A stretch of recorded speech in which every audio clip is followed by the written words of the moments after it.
aritméticos con las medidas de tendencia central, cuándo voy a usar cuál.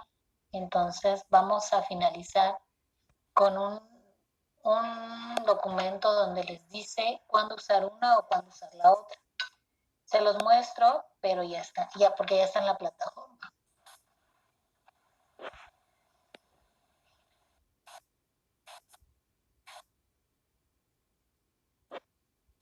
Bien, ya está en la plataforma y es importante que lo lean porque en el examen va a venir que calculen el promedio de X cantidad de población.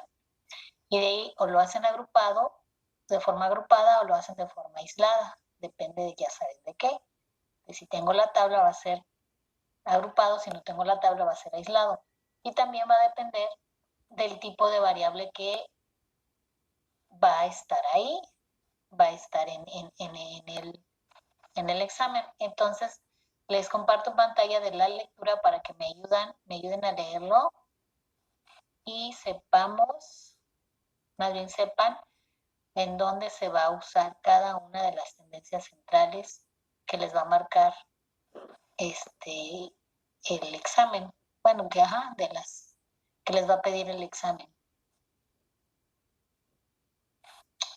A ver, déjenme ver si tengo el link. Aquí está.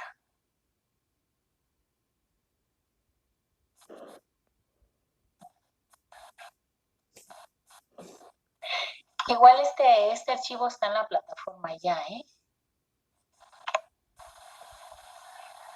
para que lo tengan lo lean una y otra vez. Bien, ¿quién me ayuda a leerse? Es el de usos recomendables de las diferentes tendencias centrales.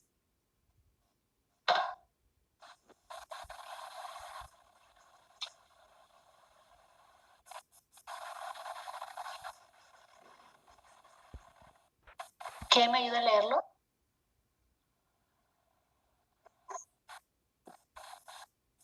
Yo, maestra. Sí.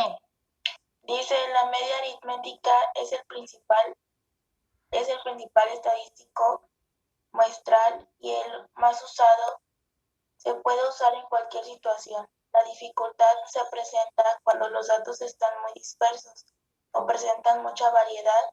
Es recomendable acompañarlo de una media de dispersión, pues la media por sí sola.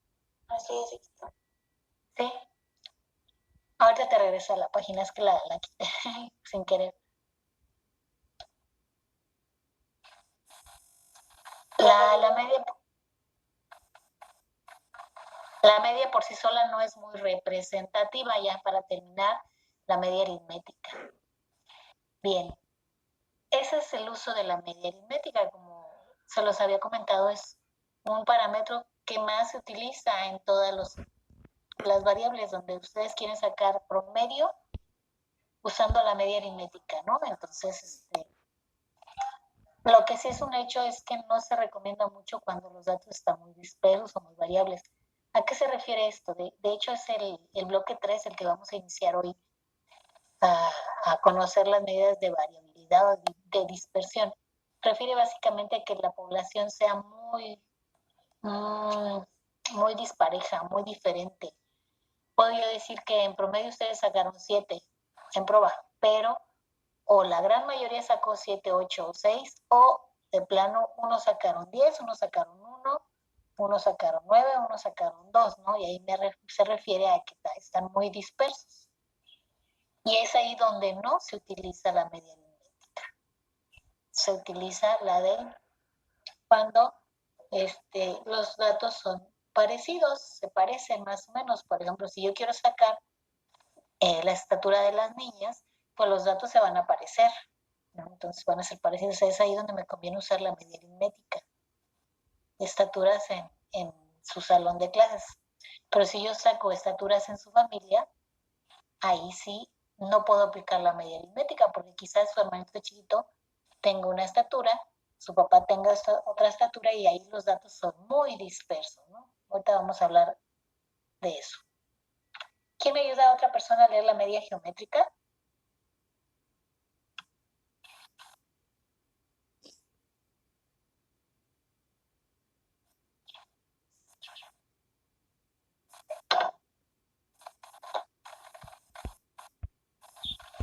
La media geométrica es de gran importancia para los administrados, por eso, y los economistas en las aplicaciones tales como cuando se tienen los registros de ventas de un almacén o algo similar, o de tus ingresos por un periodo de tiempo, dado que la media geométrica es la raíz enésima del producto de las cantidades. Nos indica la variación porcentual de la cantidad que estamos tratando, sean venta, ingresos, etc. En síntesis, es una medida de centralización útil para variaciones en el tiempo. Ok, aquí cuando ustedes tengan dentro de su examen, tengan problemas donde intervenga la economía, la administración, que está afectada con respecto al tiempo, es decir, ganancias, pérdidas, etcétera, con respecto a un periodo semestral, bimestral, etcétera. Entonces, ¿dónde van a utilizar la media geométrica? Es justamente una de las medidas más precisas y es donde interviene el dinero y el tiempo ahí, porque lo que más necesito es tener los números exactos, ¿no? Entonces, ahí es donde se utiliza la media geométrica. Bien. La media armónica. ¿Quién me ayuda a leer la media armónica? Ahorita les llega la imagen. Ya, pero no se ve. Sí, ahorita va.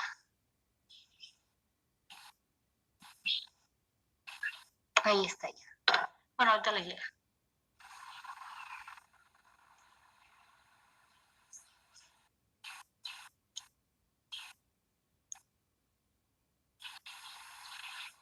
Ya. ¿Leo? Sí, hija, porfa. La media armónica se utiliza cuando se requiere mayor precisión en el cálculo de la media y cuando los valores no tengan ningún valor igual a cero o valores muy pequeños. Se utiliza generalmente para promover velocidades, tiempos, rendimientos, entre otros. Ok, aquí está súper claro, ya de plano les da en velocidades, en tiempos y en rendimientos. Un poquito más como la geométrica, pero cuando los valores no son muy numerosos, son pequeños. Y también cuando no tengo valores de cero. ¿Por qué? Porque no sé si se acuerdan que cuando dividía entre cero no me daba la cantidad. Igual de arriba no puedo utilizar cuando tengo datos o valores cero dentro de mi frecuencia o dentro de mi población. No debe de haber valores cero. Esa es la media armónica, que de hecho es la inversa recíproca de la aritmética, la media armónica. Esto no se los había comentado. Bien. ¿Quién me ayuda a leer la cuadrática, por favor? Yo. Gracias. La media cuadrática se utiliza regularmente cuando los datos tienen valores negativos, generalmente cuando se calculan errores en donde los valores toman valores positivos y negativos. Aquí es súper claro, ¿no? Cuando en mi población hay datos negativos, entonces en automático pienso en la cuadrática. ¿Para qué? Para que me quite esos valores negativos y me dé un parámetro real, un parámetro que sea representativo de la población. Entonces aquí no hay más. Si veo negativos, utilizo la media cuadrática. ¿Y la media cúbica, por favor?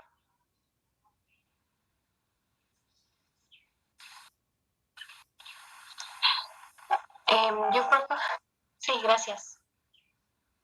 la media cúbica es más limitada que las anteriores y su uso es poco. Se puede utilizar cuando los datos son pequeños y no muy numerosos. Bien, igual. Casi no se utiliza. De hecho, en esta media en la que más se equivocaron en su actividad pasada, donde más errores hubo. Por lo mismo, no sé si por la dificultad de lo que es la media cúbica, pero se utiliza cuando los datos o la población más bien no es muy numerosa, es pequeña, justamente para evitar esos errores, ¿no? Entonces, cuando la población es pequeña, y es cuando voy a utilizar esta media cúbica, es decir, que sean 5 datos o a lo mucho 10 datos, ¿no? Y ahí puedo utilizar la media cúbica para obtener el promedio de esa población. Y este documento de jóvenes, ténganlo a la mano, vuelvan a leer las veces que sea necesario para que sepan cuál medida usar en su examen. Bien. Dejo entonces las medidas de tendencia central. La actividad de hoy fue la última de las medidas de tendencia central y empezamos con el bloque 3, con el concepto de dispersión. El bloque 3, pueden verlo en la plataforma, ahí está el programa, son las medidas de dispersión o también llamadas medidas de variabilidad.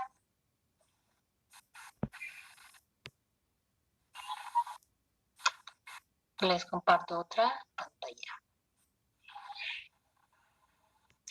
Las medidas de variabilidad que existen en una población determinada, las medidas de dispersión. Igual son parámetros que me van a dar información que me va a ayudar a concluir algo, ¿no? Bien, Hugo, ¿me ayudas a leer, por favor?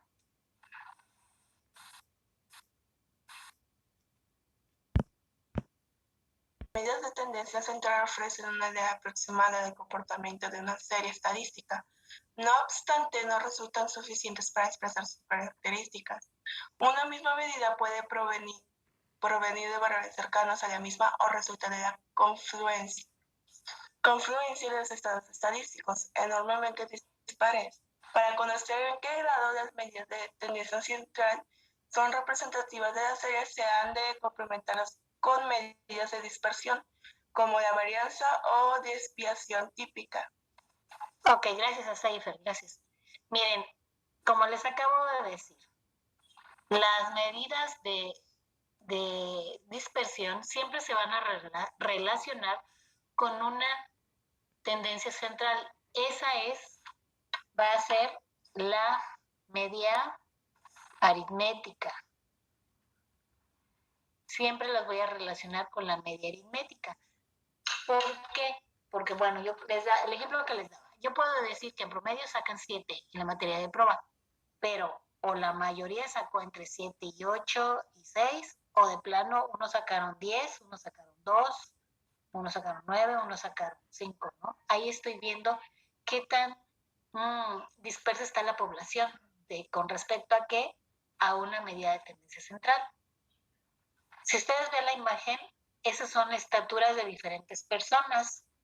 Y si yo saco la media de esas personas, va a quedar aproximadamente por ahí, ¿eh? Se las marco en la gráfica.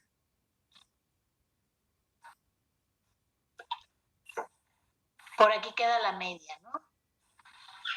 Si yo calculo la media de la estatura media de esas personas.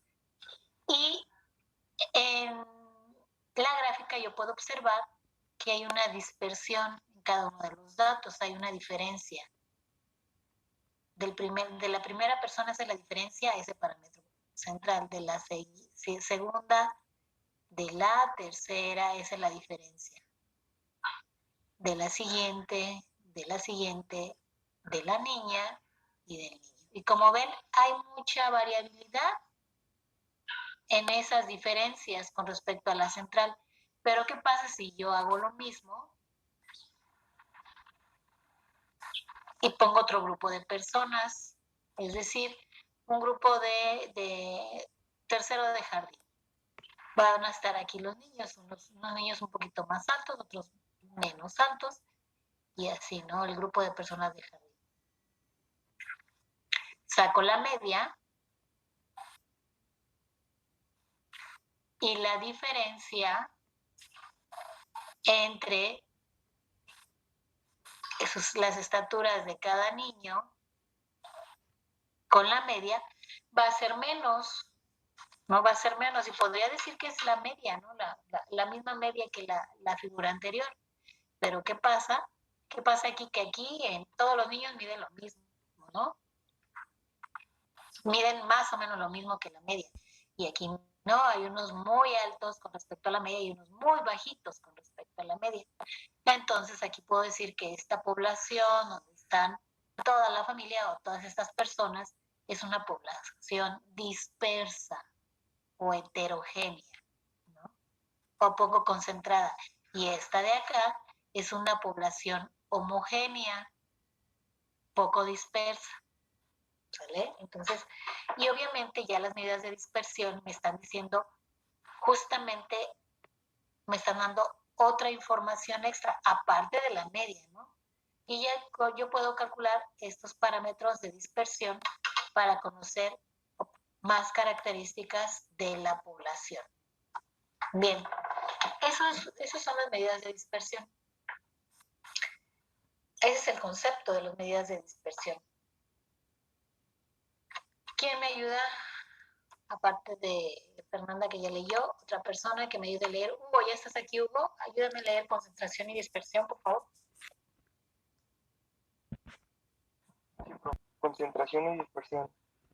Las medidas de centralización ayudan a determinar el centro de gravedad de una distribución estadística.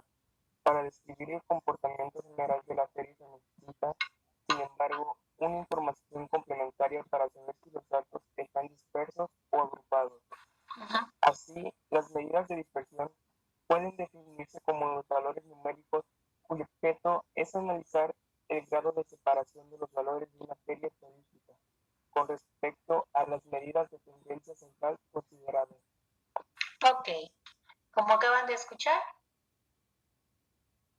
me definen mi población con datos numéricos de cómo están separados cada dato con respecto a una central, ¿no? Creo que más claro que las figuras que les acabo de poner, no. Entonces, es otra información extra que siempre va de la mano con la media aritmética.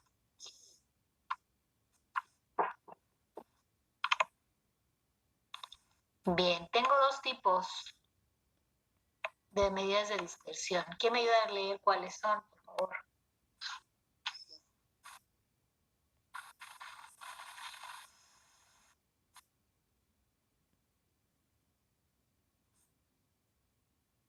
¿Qué, jóvenes? No todos, nada más uno.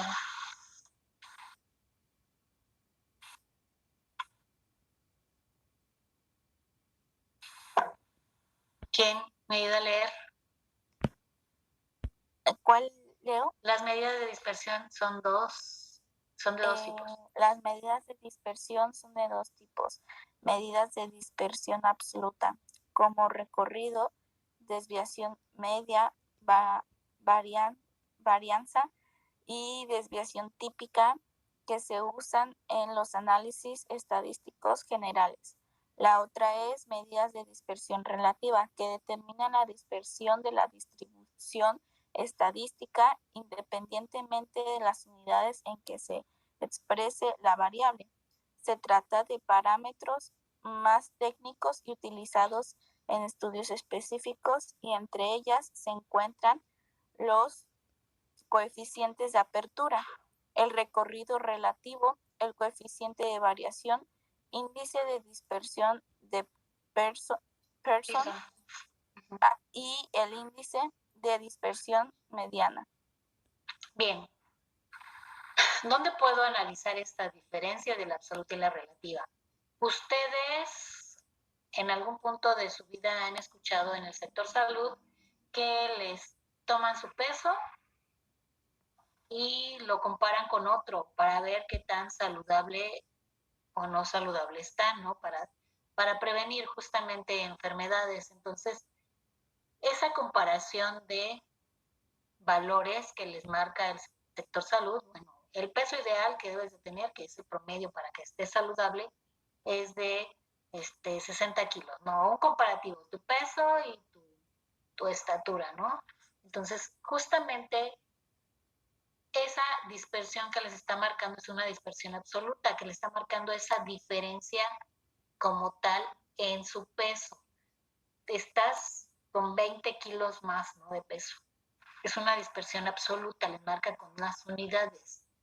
Y sin embargo, la relativa es un porcentaje que les marca de la población qué tan homogénea o qué tan heterogénea son a través de porcentajes, 30% de homogeneidad o 70% de homogeneidad. Obviamente, entre más alto sea el porcentaje, estoy hablando que mi población es más parecida entre sí. entre más vamos al porcentaje, me estoy hablando que mi población es menos parecida, es más heterogénea, como en el caso de las estructuras de las personas de arriba. Y ahí hablamos ya de coeficientes. Aquí los que marca la información es de la absoluta, todos los que marca ahí recorrido, desviación media, todos esos vamos a ver en el bloque 3. Y de los relativos nada más vamos a ver el coeficiente de variación o índice de dispersión de Pearson. Esos son los que vamos a ver. Coeficiente de Gini, ese es el de Gini, índice de Gini, el que vamos a tocar. Entonces va a ser uno nada más. Si tiene su chiste, si está complicadito el índice de Gini, pero tenemos tiempo suficiente para verlo. Bien, vamos a hacer la siguiente tarea. La tarea, bueno, ya los introduje en lo que es el concepto, la explicación de lo que es las medidas de dispersión. Vamos a ver cuántos tipos o cuáles son las medidas de dispersión.